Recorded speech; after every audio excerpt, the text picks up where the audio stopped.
Ecuador is a developing nation on the Pacific coast of South America. It borders Peru and Colombia, which cause most of its international problems.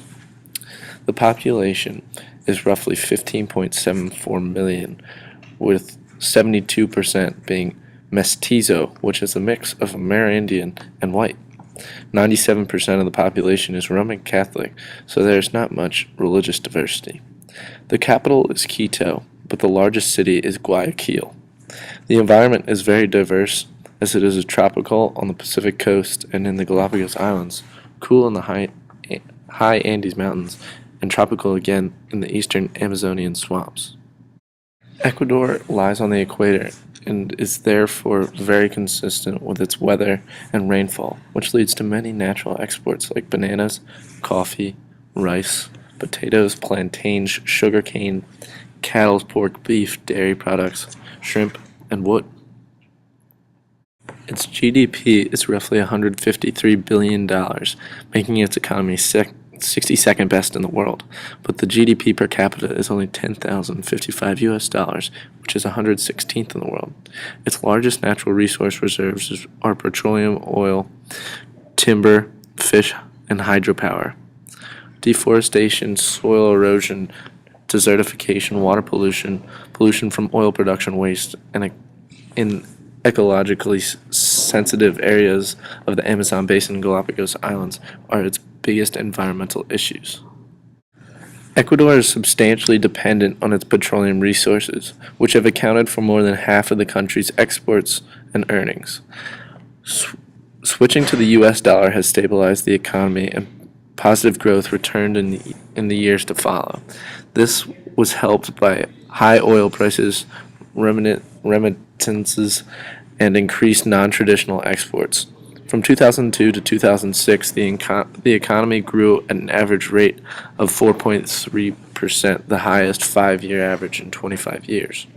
President Rafael Correa Delgado, who took office in January 2007, defaulted in December 2008 on Ecuador's sovereign debt, which, with a total value of approximately $3.2 billion, represented about 30% of Ecuador's public external debt. In May 2009, Ecuador brought back 91% of its defaulted bonds via an international reverse auction. Economic policies under the Correa administration, for example, an announcement in late 2009 of its intention to terminate 13 bilateral investment treaties, including one with the U.S., have generated serious economic uncertainty and discouraged private investment. China has become Ecuador's largest foreign lender since Quito defaulted in 2008, allowing the government to maintain a high rate of social spending.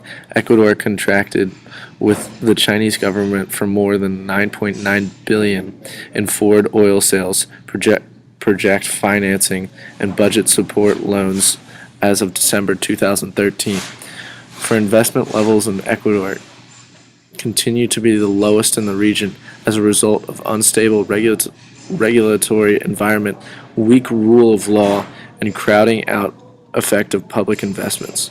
In 2013, output originally reversed a declining trend, and production is expected to increase slightly in 2014, although prices will likely remain lower than in previous years.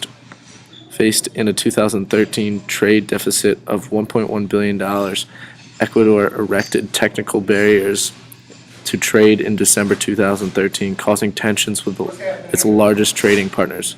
Ecuador also decriminalized intellectual property rights violations in 2014.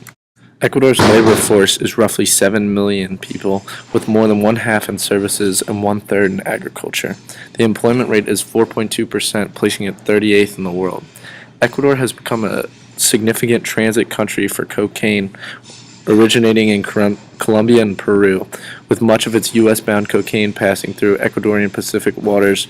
Importer of precursor chemicals used in production of illicit narcotics, attractive location for cash placement by drug traffickers laundering money because of dollarization and a weak anti-money laundering regime. Increased activity on the northern frontier by trafficking groups of Colombians. Ecuador has accumulated roughly 122,000 immigrants from Colombia.